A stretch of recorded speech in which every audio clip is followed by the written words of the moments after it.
All right. So, hello, hello, hello. Happy Tuesday. Welcome to another session on leadership. Today, I'm going to bring to you something on the strangest secret why so many are broke and what can you do about it fairly quickly. It's a very interesting topic and it's dear to my heart. Been studying it with my favorite mentor, Bob Proctor, and his mentor, Earl Nightingale. And it talks about why so many are broke. As a matter of fact, he gives it a number. He said 55% of the people are broke. 50% of retirees are broke, which is even more scary, right? So when we live in the richest country in the world. So get a piece of paper, get a pen, and I want to thank you for listening. Thanks for watching live. I want to give you a couple things that you can do on moving yourself in a different direction so that you don't end up like that, so that you don't end up broke, so that you don't end up retired and really having nothing in terms of richness. So we live in the richest times in the world. This is the most abundant I've ever seen it. I don't know about you. I come from a very scarce background where we did not have much. And over the last 33 years, things just keep getting moving faster and faster and faster. And Earl writes about this topic back in the 60s, and he says, what's wrong with men today?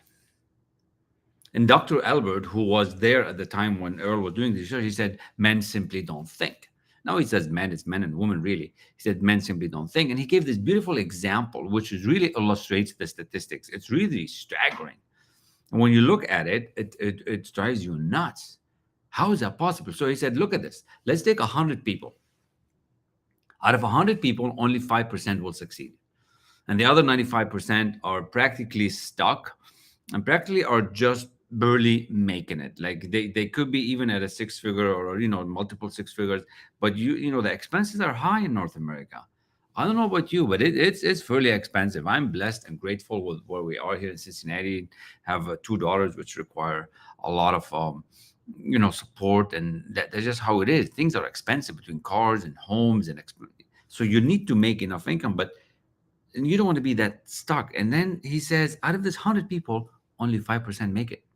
One super rich, four financially independent. And there's about 55% of retirees that are broke and really are dependent on the systems or their financial fitness from their family and friends to keep them going. And there's 15% of them or so still working while they're retired. Now, what happened? Now, what happened when at the age of 7, most of us have been reading and writing. I don't care what country you're in. This applies everywhere and anywhere. The law is the same everywhere and anywhere in any country. You by the age of 7, you're reading and writing. By the age of 25, you're most likely got a job and maybe even raising a family. And you try this for 20, 30, 40, 50 years for some of you, and it's just not happening, right? So he said the human race is fixed. He goes on to say that the human race is fixed to protect the economy, and it's a plateau. And that's what we need to change. That's what needs to be changed. But what needs to be changed is not, you can't fight the system. You can't change a whole big system, right? You have to change you. Some of people are upset at the world and what they're going to do, and they're like, oh, the world is like this and I don't get this and I don't get, the world's not going to give you anything. It's like what was his name, that president said, don't ask what the country can do for you. What can you do for your country? What can you do for you? I want you to be selfish in this moment, right? Now, why is that? Why is it that some make it and some do not? You'll see it. I work with a lot of real estate agents and CEOs and VPs and same companies, and they all have the same opportunity, same economy, same customers. Some do well, many do not. So how is that possible? And he boils it down to one thing, and I call that Freedom Day. I call that like a big, hairy, audacious goal. That big goal. Do you have a goal? Like, do you actually take the time and set yourself a goal way above and beyond your current means? And that's what I'm going to share with you today. It's like, why don't you do that? Why don't you move into a frequency where you're creating instead of competing? Why don't you choose to move from the failing and losing to winning and succeeding, right? Why don't you kind of have enough in you to actually jump in this direction? What are you thinking about all day long? It's a very interesting lecture that I'm studying with Earl and Bob. And if you're interested in learning more about it, obviously you know what to do. You just gotta reach out and say, hey, what are you talking about? And I can't do it all here in 10, 15 minutes sharing with you, but we are gonna talk about it a little bit more this week, Thursday, in a 2 hour session masterclass. So if you're interested, reach out, text, or go to the website and say, hey, I'd like that. And we will definitely reach out to you. I personally will, right? See, the law is even. You just have to get it to have be in your favor. And I'm going to switch in your mind to help you get things to happen in your favor. I don't want you to end up broke. I don't want to be part of that 55% that don't make it. I don't want to be part of that 10, 15% that you have to work when you retire. It's not just about the money, it's about you start doing what you want to do, right? I want to leave you with this one thought today on this topic, big goals. Um, Science and religion both agree that we become what we think about. So it doesn't matter what you believe, doesn't matter what religion is you're in. Science and religion both agree that we become what we think about. So you just have to look at your results. You look at your results today, and if it's not what you want, just gotta ask yourself, what have I been thinking? Right? See, the human mind, your mind, my mind, or one big mind, is like the land outside your home, outside where you live. And you look at the land, you see trees, you see weed, and you see flowers. The land grows anything in it, and your mind is like that. So, what are you nurturing in that mind? What if you can start getting some control on that mind so that you can actually start planting in it exactly what you want, not just whatever happens, happens? What if you can start interrupting that pattern of this information bombardment that's coming to you, and then you can decide what to, you can start controlling some of that thinking. You can start controlling your medium, right? See, the mind has the most riches that we've ever wanted. We just don't know how to harvest it. We don't know how to control it. We don't know how to let it help us create. You have a beautiful mechanism. Your mind is probably the best instrument we've had, but we don't use it. We don't use the higher mental faculties. We don't use our imagination enough. We don't use our creativity enough. We don't use our intuition and perception. We don't trust ourselves. See, most people are out there around you, including yourself. And that's how I used to be. We blame the circumstance to what's happening. And once we stop blaming the circumstance, we take on responsibility. You got to stop blaming the circumstance. And I want to go back to what Dr. Albert said. He said, men simply don't think. He said, most people, this was interesting when I read it and I heard it on the audio. He said, 2% of the people think, 3% think they think, 95% rather die than think. It's kind of funny, but it's true. Nobody's thinking.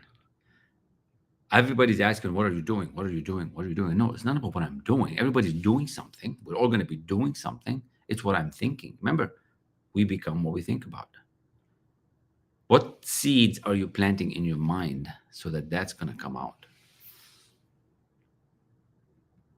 We're still at the beginning of this success. We're still at the beginning of this, strangest secret that Earl put together. He called it strange. He called it secret, but it's really not strange. It's not a secret. It's in the Bible. It's in the Torah. It's everywhere, but nobody uses it because nobody believes it. Everybody wants instantaneous gratification. Yet only 5% succeed. It's that's what drives me. That's the motivation that I have to help many of you really break through.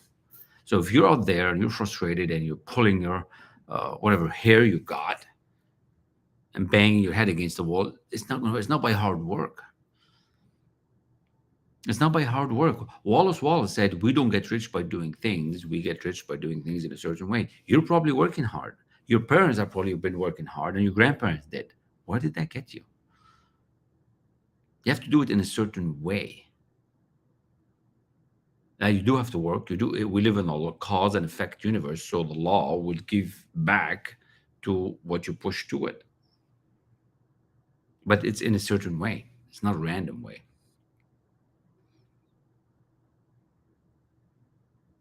It's a very interesting idea. What's wrong with men today? What's really happening that only 5% are making it and the rest are just struggling, suffering, and misery, one thing after the other? Look what's happening all around the world. One war after another, one misery after another, one strike after another. It's just sad. Instead of working on the creation and helping each other grow and helping yourselves grow. That's what this material would do to you, right? Then he goes on to say about these big goals that a man is what? A man is what he thinks about all day long. A woman is what she thinks about all day long. So, what are you thinking about all day long? What are you thinking about all day long? So, um, there's more to the story, obviously, right? And I'm not sure what you're going to do about this information. I suggest you do something with it. I suggest you go back and listen to it and decide what is this big goal that you want to do. Decide what percentage of the population you want to be in for yourself. Don't do it for me. Don't do it for anybody else. Do it for you. See, most people look outside and they compare. Who cares? It's what you want to do for you, right? What are you going to do with it? What are you going to do with this information? Start doing something about what you're hearing, because you already have everything you need. You're just not brave enough, not strong enough, and not confident to do it. See, most business people want to do better in life, want to do better with their business, and they go out there to do it, and yet they don't do it. It doesn't make happen. The sales don't happen, the confidence doesn't happen, and they don't show up as strong. And that's what I do. I help people to really accelerate this journey. So if this is something that you want, reach out to me. That's my number. That's my site. And I look forward to speaking with you. And on Thursday at 1 p.m., that is in 2 days, we're going to have a 2 hour, what I call a master class, where I go take you through a simulation of setting a goal and moving into action and visualizing it happen, right? Visualizing it coming into life, to be alive, to be awake, to be excited about it.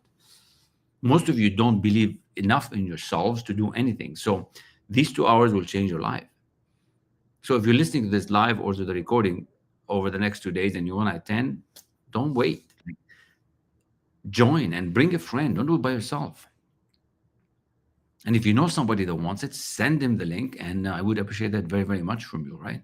The key is, what are you going to do with this information? That's why people fail, because they don't do anything with the information. That's the difference between these two real estate agents. They both have the same opportunity, but somebody's doing something, somebody's not. That's the same difference between two managers in a company. Somebody's getting promoted and somebody's not. Same education, same degrees, same economy, same opportunity. Somebody's got it, somebody doesn't. We can change that for you overnight. It doesn't need to take long. And you can become part of that 5%, 2%, 3%, whatever is your goal, right? I'm excited for you. I'm excited who's going to reach out. I'm excited for what this information has done for me and my clients. And I look forward to speaking with many of you. So hopefully this served you a little bit today. And either way, I look forward to your feedback. I'm always learning from every one of you. And for those who have met me last week and came on board this week, I'm super excited for you. The journey, an appointment is going to be set up and get you all started. And I look forward to serving you. I look forward to helping you break through this trajectory of success that you want to achieve, or unlock the stuckness that you're in, right? Let's get these big goals to come closer to you. Let's get that freedom day very crystal clear, right? That's what I want to do. What else I want to leave you with? This thing I've been doing every night before I go to bed is like, now that my dream is fulfilled, and now that my wish is fulfilled, how do I feel? And this is from Neville Goddard, I believe. So cool. Thinking big, thinking like that. I look forward to speaking with you soon. Thank you so much. See you Thursday on the